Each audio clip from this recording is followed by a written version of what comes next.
आपने अपने daily life में बहुत सारे फिनोमिना देखे होंगे, that is the reflection, refraction, dispersion, scattering, total internal reflection. Diamond में होता है TIR, मिरर्स में हम देखते हैं रिफ्लेक्शन, ऑप्टिकल फाइबर्स होते हैं हमारे पास, इंटरफेरेंस, पोलराइजेशन, बहुत सारे फिनोमिना लाइट शो करती है। अब ये फिनोमिना करती क्यों है शो, आइए इसको समझते हैं आज की वीडियो में। Hello everyone, welcome to Topper Vidyapeeth. In this video, we are going to discuss the most weighted chapter of class 12, that is optics. Now, what is the optics? Optics is a branch of physics that deals with the study of light. It means ये वो branch है जो कि study करती है light को। लेकिन कौन सी लाइट को? सूरज से तो बहुत सारी लाइट्स आती हैं, UV, xray, gamma ray, but basically इस चैप्टर में हम सिर्फ और सिर्फ पढ़ते हैं विजिबल लाइट को, क्योंकि विजिबल लाइट अकेली ऐसी लाइट है जो कि सूरज से आती है और जो हमारे विजिबल है, जिसको हम देख सकते हैं और जिसको हम स्टडी कर सकते हैं। बाकी जो हैं वो सब इनविजिबल लाइट है, वो डिफरेंट डिफरेंट फिनोमेना शो करती हैं। तो इस चैप्टर में बेसिकली हम स्टडी करने वाले हैं विजिबल लाइट को। तो विजिबल लाइट में दो चीज़ें होती हैं। देखो, लाइट की फ्रीक्वेंसी तो सेम है, हमें पता है, लाइट की स्पीड भी सेम है, दैट इज़ 3 × 10⁸ तो light different different phenomena show करती क्यों है? तो डिपेंड करता है दो चीज़ों पे। पहला कि जो ऑब्जेक्ट हम ले रहे हैं उसका साइज़ जो है या उसकी जो वेवलेंथ है वो लाइट की वेवलेंथ के कंपैरेबल है, ज़्यादा बड़ी है या छोटी है। दूसरी चीज़, ये अगर कंपैरेबल है तो अलग फिनोमेना शो होगा, यानी ऑब्जेक्ट बहुत छोटे हैं तो अलग फिनोमेना शो होगा, और वहीं ऑब्जेक्ट बहुत बड़े हैं तो अलग फिनोमेना शो होगा। तो हमारे पास यहाँ पे बेसिकली दो ऑप्टिक्स की ब्रांच बन जाती है depending upon the size of substance that we are taking, that is the ray optics and the wave optics. अब ray optics क्या है? It is a branch in which we consider the object which is larger in wavelength compared to the wavelength of light. यानी जो obstacle हमारे पास हैं, जो भी object हमारे पास हैं, उनका साइज जो है वो लाइट के साइज से बड़ा है। रे ऑप्टिक्स में 3 फिनोमिना आते हैं basically, reflection, refraction, dispersion. Refraction में ही एक टॉपिक आता है जिसको बोलते हैं टोटल इंटरनल रिफ्लेक्शन, वो हम बाद में डिस्कस करेंगे। तो ये जो फिनोमिनाज हैं इनको हम अपने डेली लाइफ में देख सकते हैं, जैसे मिरर में इमेज का फॉर्मेशन हम देख सकते हैं। तो ये सारे फिनोमिना जो हैं वो हम डेली लाइफ में अपने देख सकते हैं। रिफ्रैक्शन, तारों का टिमटिमाना हम कहते हैं। सूरज जो है वो जब अपीयर होता है मॉर्निंग में तो वो रेड दिखता है, that is because of refraction. हमें पता है रेनबो फॉर्मेशन होती है, that is because of dispersion. तो ये जो फिनोमिनाज हैं इनको अपने नेक्ड आई से हम देख सकते हैं। जबकि हमारे पास दूसरी ऑप्टिक्स जो है, जो कि इसे हम कहते हैं वेव ऑप्टिक्स, ये वो ब्रांच है फिजिक्स की जो कि डील करती है ऑब्जेक्ट को जिनका ऑब्जेक्ट का साइज जो है वो लाइट के कंपैरेबल होता है या लाइट से छोटा होता है। ये वो फिनोमिनाज हैं जिनको हम नेक्ड आई से नहीं देख सकते, जैसे कि इंटरफेरेंस, डायफ्रैक्शन एंड पोलराइजेशन।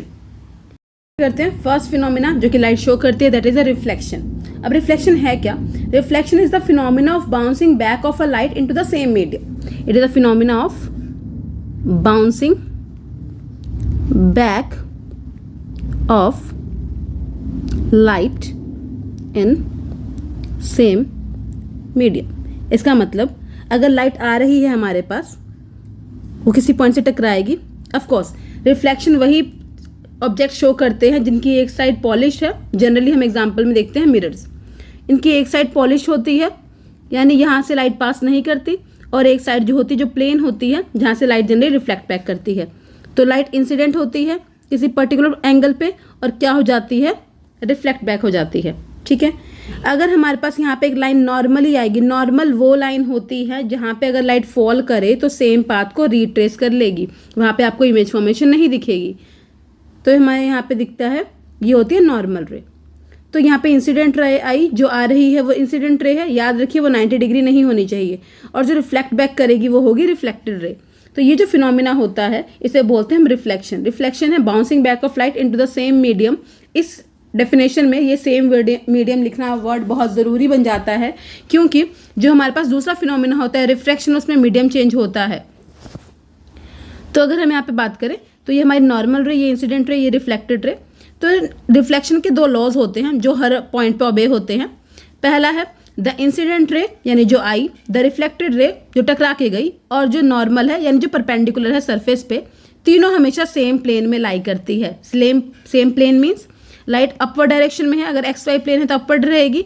अगर मैं मिरर को कुछ ऐसा बना दूँ तो ये इंसिडेंट रे, ये रिफ्लेक्टेड रे, ये नॉर्मल, ये तीनों इसी प्लेन में लाई करेंगे। वही अगर मिरर को मैं ऐसा बना दूँ तो ये इंसिडेंट रे, ये रिफ्लेक्टेड रे, और ये क्या हो जाएगा, नॉर्मल, यानी तीनों की जो प्लेन है वो क्या रहेगा, हमेशा सेम रहेगा। दूसरा, the angle of incidence is always equal to angle of reflection, यानी जो एंगल ऑफ इंसिडेंस होगा, यानी जितने पे एंगल लाइट आएगी उतने एंगल पे लाइट क्या करेगी, रिफ्लेक्ट बैक। यहाँ पे ध्यान रखने वाली बात ये है कि जो एंगल ऑफ इंसिडेंस पढ़ते हैं हम, वो मिरर के साथ नहीं पढ़ते। बच्चे जनरली कंफ्यूज होते हैं कि जो एंगल बन रहा है वो मिरर के साथ बन रहा है। नहीं, हम ये वाला एंगल नहीं लेते, हम वो एंगल लेते हैं जो कि लाइट रे बनाती है नॉर्मल के साथ। तो this is angle of incidence and this is angle of reflection. और एंगल ऑफ इंसिडेंस हमेशा एंगल ऑफ रिफ्लेक्शन के बराबर होता है। अगर मैं मानूँ कि मेरी आई की वैल्यू 60 है तो मेरी आर की वैल्यू भी क्या होगी, 60 होगी। दूसरा हमारे पास फिनोमिना होता है रिफ्रैक्शन। रिफ्रैक्शन कौन सा फिनोमिना है, रिफ्रैक्शन फिनोमिना है जब लाइट क्या करती है, बेंड करती है, जब वो एक मीडियम से दूसरी मीडियम में ट्रेवल करती है। तो इसकी डेफिनेशन क्या आती है, it is the phenomena of bending of light, bending of light when it passes from one medium to another medium। यानी इसमें ध्यान रखने वाली बात यह है कि मीडियम चेंज होता है, मीडियम चेंजेस, जबकि हमने जो ऊपर रिफ्लेक्शन पढ़ा इसमें मीडियम क्या रहता है, सेम रहता है। अब जैसे हमारे पास वहां पे दो लॉज हैं वैसे यहाँ पे भी दो लॉज होते हैं हमारे। फर्स्ट लॉ सेम है, the incident ray, the refracted ray and the normal. Light आई, टकराई और क्या होगी, थोड़ी सी बेंड हो गई। ठीक है, ये जो बेंडिंग ऑफ लाइट है, जो आई वो इंसिडेंट रे, जो रिफ्रैक्ट हुई वो रिफ्रैक्टेड रे, और बीच में जो 90 डिग्री आएगी वो कौन सी होगी, नॉर्मल रे। तो ये तीनों हमेशा सेम प्लेन में लाई करते हैं, यानी डाउनवर्ड प्लेन। यहाँ पे अपवर्ड टू डाउनवर्ड प्लेन, ये सारे किसमें, डाउनवर्ड प्लेन में है, ना साइड में, ना लेफ्ट में, ना राइट में। Next, for a given pair of media, अगर हमें दो मीडिया दे रखे हैं, मीडिया मतलब दो मीडियम, यहाँ पे ये जो लाइन होती है जिसे हम बाउंड्री कहते हैं, याद रखो इसको हम बोलते हैं स्पेसिफिकली इंटरफेस। इंटरफेस क्यों बोलते हैं, क्योंकि ये दो अलग अलग मीडियम को सेपरेट करता है। For a given pair of light in a two media of given wavelength, the ratio of sin of angle of incidence to the sin of angle of refraction is always constant। और इसी को Snell's law भी कहा जाता है, Snell's law, जो कि कहता है sin of angle of incidence upon sin of angle of refraction is equal to constant। ये यहाँ से भी आता है। अगर मैं बोलूँ कि फर्स्ट मीडियम का रिफ्रैक्टिव इंडेक्स मान लेते हैं μ1 है, इसका रिफ्रैक्टिव इंडेक्स μ2 है, यहाँ पे एंगल ऑफ इंसिडेंस I बन रहा है, यहाँ पे एंगल ऑफ रिफ्रैक्शन R बन रहा है। तो हमारे पास अगर स्नेल्स लॉ अप्लाई करूँ मैं, तो स्नेल्स लॉ का फॉर्मूला यहाँ से बनेगा, जो कि हम यूज़ करने वाले हैं, बहुत इंपॉर्टेंट लॉ है। That is a μ1 sin I equal to μ2 sin R। बस आपको स्नेल्स लॉ लगाना आना चाहिए। पूरे रिफ्रैक्शन के हर डेरिवेशन में स्नेल्स लॉ लगता है मैक्सिमम, तो आपको स्नेल्स लॉ लगाना आना चाहिए कि पहला मीडियम, पहले मीडियम में बनने वाला एंगल, दूसरा वाला मीडियम, दूसरे मीडियम में बनने वाला एंगल, इनका जो प्रोडक्ट होता है वो हमेशा क्या होता है, इक्वल होता है। और यहीं से हम लिखें sine of I upon sine of R is equal to μ1 μ2 upon μ1, that is a constant। Reflection का जो फिनोमिना है वो जनरली अपीयर होता है मिरर्स में। मिरर्स हमारे पास तीन होते हैं, कनकेव, कन्वेक्स और प्लेन मिरर। इसके बाद और भी कॉम्बिनेशंस हैं, plano concave mirror, plano convex mirror, उनको हम बाद में पढ़ने वाले हैं। तो फिलहाल हमारे पास तीन मिरर्स हैं, कनकेव, कन्वेक्स और प्लेन मिरर। अब कनकेव मिरर आपने पढ़ा होगा बचपन में, इसकी जो रिफ्लेक्टिंग साइड होती है वो बाहर होती है, पॉलिश साइड बाहर होती है, पॉलिश्ड बाहर होती है। अब जनरली रिफ्लेक्शन का फिनोमिना अपीयर किस में होता है, वो होता है मिरर्स में। अब मिरर्स हमारे पास तीन होते हैं, कनकेव, कन्वेक्स और प्लेन। इसको आपने 10th क्लास में पढ़ा होगा। तो कनकेव मिरर वो मिरर है जिसकी रिफ्लेक्टिंग साइड इनवर्ड होती है और पॉलिश साइड बाहर होती है, ये रिफ्लेक्टिंग होती है। जबकि कन्वेक्स वो होता है जिसकी रिफ्लेक्टिंग साइड आउटवर्ड होती है और पॉलिश साइड इनवर्ड होती है। वहीं प्लेन मिरर हमारे पास एक ऐसा मिरर है जिसकी बैक साइड जो होती है वो क्या होती है, पॉलिश होती है। अब यहाँ पे जो रिफ्लेक्शन होने वाला है वो फ्रंट साइड से होगा, यहाँ पे रिफ्लेक्शन होगा जनरली वो बैक साइड से होगा। तो ये हमारे पास एक्सिस होती है, इसको बोलते हैं प्रिंसिपल एक्सिस। तीनों की प्रिंसिपल एक्सिस पास करती है सेंटर में से। जो इस मिरर का सेंटर है उसको बोलते हैं सेंटर ऑफ कर्वेचर। जो रिफ्लेक्टिंग पाथ का सेंटर है उसको बोलते हैं पोल। ये रहा पोल, यहाँ पे सेंटर ऑफ कर्वेचर, और इसका सेंटर ऑफ कर्वेचर नहीं होता क्योंकि इसका रेडियस भी नहीं होता। अब पोल इसका ये है। तो लॉज ऑफ रिफ्लेक्शन के अकॉर्डिंग लाइट जितना एंगल पोल पे बनाएगी उतने एंगल पे रिफ्लेक्ट बैक हो जाएगी, जितना एंगल पोल पे, अच्छा यहाँ पे तो बैक साइड से होती है रिफ्लेक्शन, तो लाइट ऐसे आएगी, यहाँ से टकराएगी और ऐसे चल जाएगी। यहाँ पे पोल पे जितने एंगल पे आएगी उतने एंगल पे रिफ्लेक्ट बैक कर जाएगी। अब यहाँ पे जितनी हमारे पास एक प्रिंसिपल होता है कि जितनी भी लाइनें पैरेलल आएंगी वो टकरा के एक पॉइंट से पास करती हैं। जितनी भी लाइट रेज पैरेलल आएंगी वो टकरा के एक पॉइंट से पास करेंगे, इसको बोलेंगे हम फोकस। ठीक है, यहाँ पे भी जितनी लाइट रेज पैरेलल आएंगी वो टकराएंगी और कुछ ऐसा हो जाएंगी, डाइवर्ज टाइप। अगर हम पीछे की तरफ एक्सटेंड करें तो पीछे की तरफ एक्सटेंड करने पे वो यहाँ पे कहीं मिलती है एफ। और इसका फोकस जो होता है, क्योंकि लाइट जो है वो सारी स्कैटर्ड ही होती हैं, तो इसका फोकस जो है वो कहाँ पे लाई करता है, इन्फिनिटी। ठीक है, कनकेव मिरर का फोकस जनरली नेगेटिव होता है, कन्वेक्स का फिर हमेशा मिरर का फोकस हमेशा पॉजिटिव होता है, और प्लेन मिरर का फोकस जो है वो इन्फिनिटी पे होता है। ये हमें याद होना चाहिए। अब इसका फोकस इसलिए होता है क्योंकि ये मिरर कुछ ऐसा नहीं, इस टाइप कंसीडर करते हैं हम, कुछ ऐसा। तो लाइट ऐसे आती है, टकरा के यहाँ से चल जाती है, टकराएगी ऐसे, तो ये एक्सटेंड करें तो हम यहाँ पे कहीं मिलता है, तो ये हमारा फोकस इस तरफ आ जाता है। अब कुछ टर्म्स अगर हम पढ़ें तो पहले हमारे पास टर्म कौन सी है, रेडियस ऑफ कर्वेचर। अगर हमारे पास कनकेव मिरर है तो कनकेव मिरर का जो सेंटर पॉइंट होता है इस मिरर का, उसको बोलते हैं सेंटर ऑफ कर्वेचर, और यहाँ से यहाँ तक के डिस्टेंस को हम बोलते हैं रेडियस ऑफ कर्वेचर, जिसको डिनोट करते हैं हम कैपिटल आर से। प्रिंसिपल फोकस क्या है, वो लाइन है जहाँ पे लाइट आफ्टर रिफ्लेक्शन मिलती है, और जो रेडियस होता है वो 2 टाइम्स ऑफ एफ होता है। बहुत इंपॉर्टेंट रिलेशन है। पोल वो पॉइंट है जहाँ से लाइट जितने एंगल पे आएगी उतने एंगल पे रिफ्लेक्ट बैक हो जाती है, और ये वो पॉइंट है जिसको जोड़ के प्रिंसिपल एक्सिस बनती है। तो ये सारे इंपॉर्टेंट पॉइंट्स थे, हमें पता होना चाहिए। अगर हम साइन कन्वेंशन की बात करें तो हमारे पास इस तरफ, अगर ये मेरा ओरिजिन है, इसको मैं पोल को अपना ओरिजिन मानूं, तो इस तरफ हम जो भी चीज़ें लेंगे उनका साइन पॉजिटिव लेंगे, और इस तरफ हम जो भी चीज़ें लेंगे उनका साइन नेगेटिव लेते हैं जनरली। ऊपर भी अगर कोई चीज़ ले, क्योंकि ऊपर वाई एक्सिस पॉजिटिव होती है तो साइन पॉजिटिव लेंगे, और नीचे जो भी चीज़ लेंगे उनका साइन क्या लेंगे, हम नेगेटिव लेंगे। तो ये हमारे पास साइन कन्वेंशन आ गई है। अब नेक्स्ट हमारा टॉपिक है image formation by the concave mirror. तो कनकेव मिरर जो है वो बहुत सारी इमेज फॉर्मेशन करता है, डिपेंड अपॉन कि ऑब्जेक्ट कहाँ पे रखा है। तो पहली जो इमेज फॉर्मेशन होती है वो होती है जब ऑब्जेक्ट जो है वो सेंटर ऑफ कर्वेचर के पीछे है। तो एक लाइट पैरेलल आएगी, जो पैरेलल आएगी वो टकरा के कहाँ से पास करती है, फोकस से, और एक लाइट हम सेंटर ऑफ कर्वेचर से पास करा देंगे। तो सेंटर ऑफ कर्वेचर से जो लाइन पास करती है वो सीधी चली जाती है और टकरा के सेम पाथ को रिट्रेस कर लेती है। तो यहाँ पे जहाँ पे 2 लाइनें मिली वहाँ पे इमेज फॉर्मेशन होती है। तो इमेज कहीं बनेगी सी और एफ के बीच में, सी एंड एफ के बीच में क्या बनेगी, इमेज बनेगी। हम देख सकते हैं इमेज जो है वो छोटी है, तो इसको बोलते हैं डिमिनिश्ड। इमेज क्या बनी हमारे पास, डिमिनिश बनती है। कहाँ बनती है, रियल, क्योंकि एक्चुअल में लाइट मीट कर रही है तो रियल एंड इन्वर्टेड इमेज बनती है। नेक्स्ट हमारे पास when the object is at focus. Object कहाँ पे हो, फोकस में हो। तो मान लिया हमने फोकस पे ऑब्जेक्ट है, तो फोकस से एक लाइट पैरेलल आएगी, जो पैरेलल आएगी वो टकरा के फोकस से पास करेगी। दूसरी जो है अगर मैं सेंटर ऑफ कर्वेचर से पास करवाऊँ तो दोनों आपस में क्या हो जाती हैं, पैरेलल हो जाती हैं, और पैरेलल लाइन मानते हैं कि कहीं जाके इन्फिनिटी पे मीट करेंगी। तो इन्फिनिटी पे भी मीट करेंगी तो इमेज भी कहाँ बनेगी, इन्फिनिटी पे बनेगी। तो इमेज जो बनती है वो बनती है इन्फिनिटी पे। ठीक है, बहुत लार्ज साइज की बनती है, मैग्नीफाइड इमेज बनती है, मैग्नीफाइड इमेज बनेगी। ठीक है, एग्जाम में पूछ लिया जाता है। और बनेगी कैसे, रियल बनेगी, of course real and inverted, क्योंकि हम देख रहे हैं नीचे बन रही है, एक्चुअल में कहीं मीट करेगी तो रियल एंड इन्वर्टेड बनेगी। ये 3 चीज़ हमें लिखनी होती है।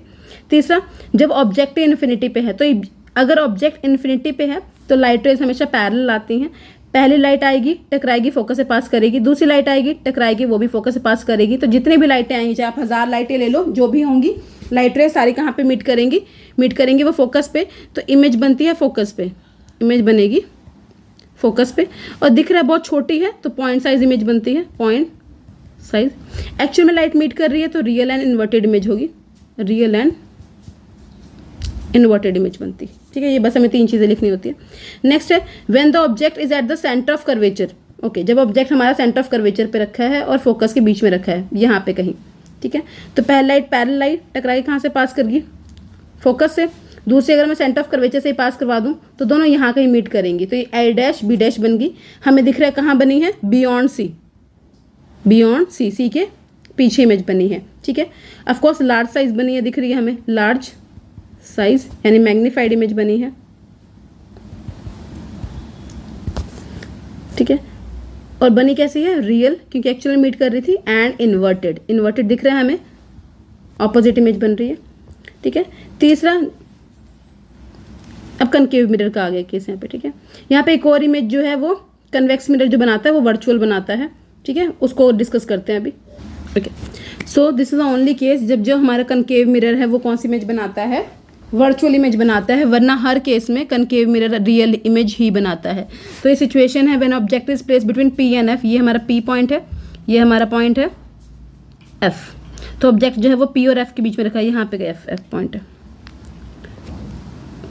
ये this is a point F. Okay, object इसके बीच में कहीं रखा है।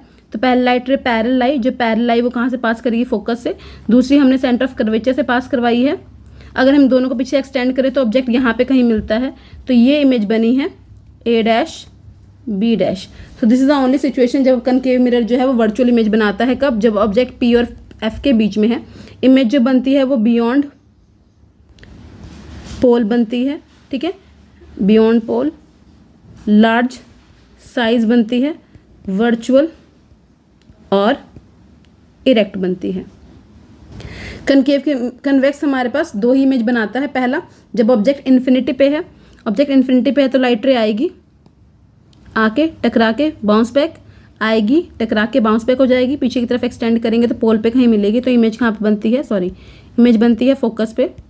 पॉइंट साइज बनती है, वर्चुअल बनती है, वर्चुअल और इरेक्ट बनती है, ये याद रखना है हमें यहाँ पे। दूसरा है when object is at finite distance from the mirror. Object अगर यहाँ पे प्रेजेंट है तो पहले लाइट रे आएगी, टकराएगी, यहाँ चली जाएगी। दूसरी जो होगी सेंटर ऑफ कर्वेचर से पास करेगी, वो सीधी पास कर जाती है, ऐसे हो जाती है, पर हम ऐसे सीधा सेंटर ऑफ कर्वेचर से पास करवा देते हैं। तो सेंटर ऑफ कर्वेचर पे ये कहाँ पे मिली है, पोल पे, दोनों यहाँ पे मिल रही हैं। तो ये ए डैश बी डैश बनी है।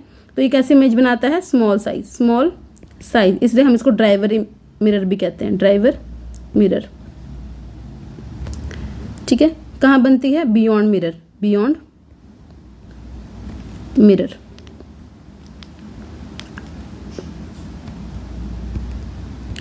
और बनती है वर्चुअल इरेक्ट, ठीक है। तो ये तो इमेज फॉर्मेशन होगी जो कि कनकेव और कन्वेक्स मिरर बनाते हैं।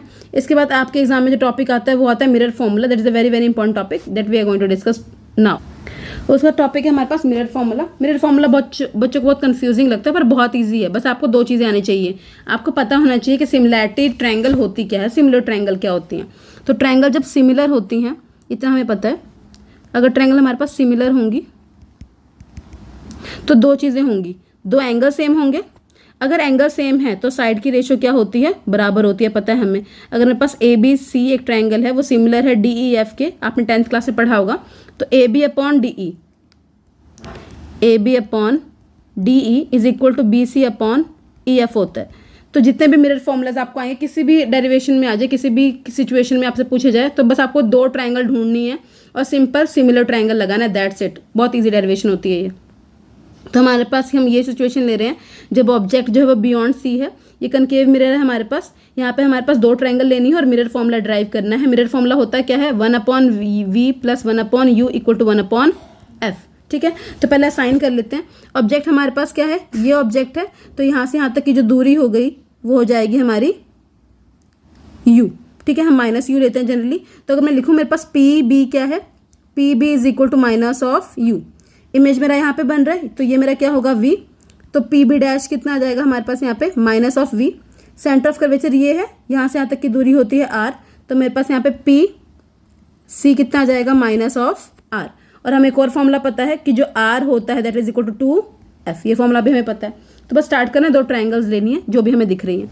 तो पहले हमारे पास पहली ट्रायंगल दिख रही है ए बी सी, और दूसरी ट्रायंगल मेरे पास जो बन रही है वो बन रही है ए डैश बी डैश सी। ये वाली ट्रायंगल ले रहे हैं और एक हम ये वाली ट्रायंगल ले रहे हैं, ठीक है। दो एंगल इक्वल कराने हैं। तो पहला एंगल मुझे दिख रहा है ये वर्टिकली ऑपोजिट है। अगर आप ध्यान से देखो, ये वाला एंगल वर्टिकली ऑपोजिट है, और बी भी 90 डिग्री का है और बी डैश भी 90 डिग्री का है। तो क्या लिखेंगे हम, in triangle A B C and A dash B dash C, ठीक है। Angle A C B is equal to A dash C B dash, vertically opposite angle, so they are equal. Angle B is equal to angle B dash, each 90 degree. Therefore we can write the triangle ABC is similar to triangle A dash B dash C. अगर triangle similar है तो we can write AB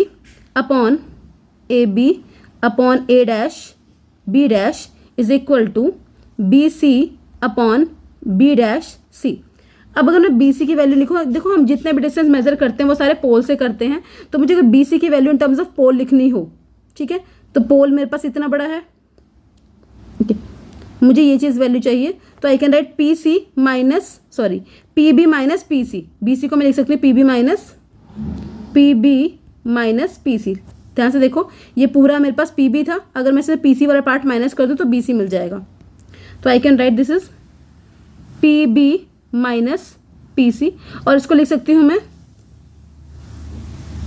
P C minus P B dash, P C minus P B dash, क्योंकि P C इतना बड़ा आ गया और P B dash यहाँ तक हो गया, तो ये वाली चीज़ मिल जाएगी, माइनस कर देंगे तो, ठीक है। इसको हम मान लेते हैं इक्वेशन 1, जिसको यूज़ करेंगे। अब हमें एक और ट्रायंगल चाहिए। एक और ट्रायंगल कौन सी ले लेते हैं हम? एक और ट्रायंगल ले लेते हैं फोकस से।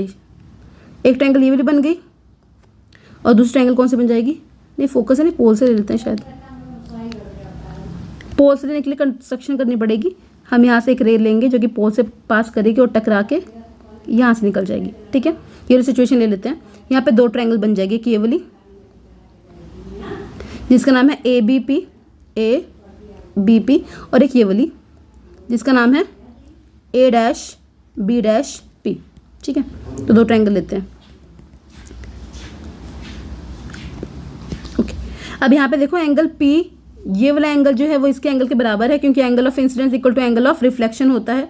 सो I can write A P B is equal to A dash P B dash. Reason क्या आएगा? Angle of incidence equal to angle of reflection. दूसरा, I know B is equal to B dash each 90 degree. अगर ऐसा है तो therefore triangle A P B is similar to triangle A dash P B dash. अगर ऐसा है so I can write A B upon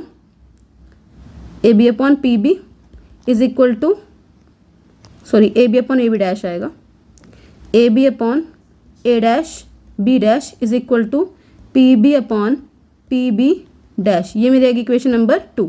अब 1 और 2 को देखो तो हमारी ये वाली साइड जो है वो इक्वल है, ये वाली साइड दोनों में इक्वल है, यानी ये वाली साइड भी इक्वल होगी।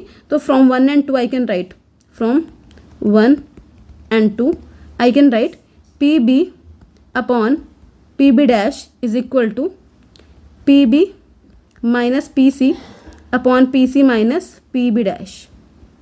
अब बस वैल्यूज पुट करना स्टार्ट करते हैं। तो हमने पी बी की वैल्यू कितनी लिखी है? Minus U. P B dash कितना है? Minus V. So P B हमारे पास माइनस यू था, ये हमारे पास माइनस वी है, equal to P B minus you.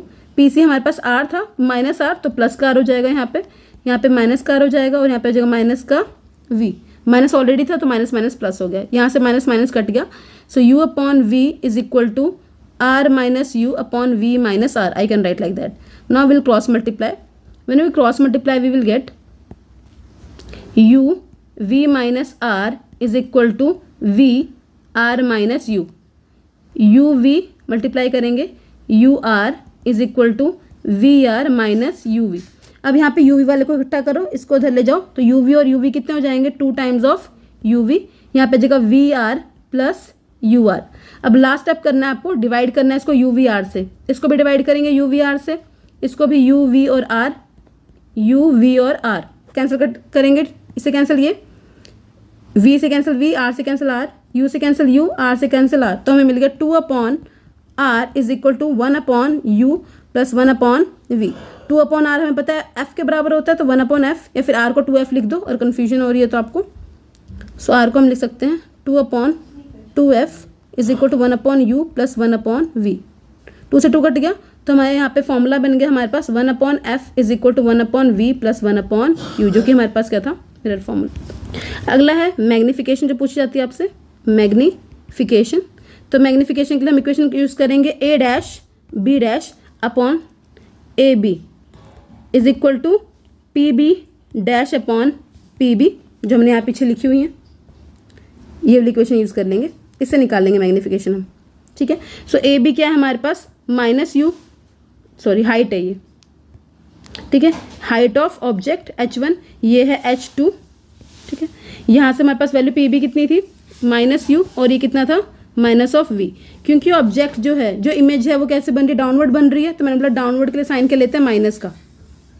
तो यहाँ पे हमारे पास क्या आ जाएगा, माइनस का H2।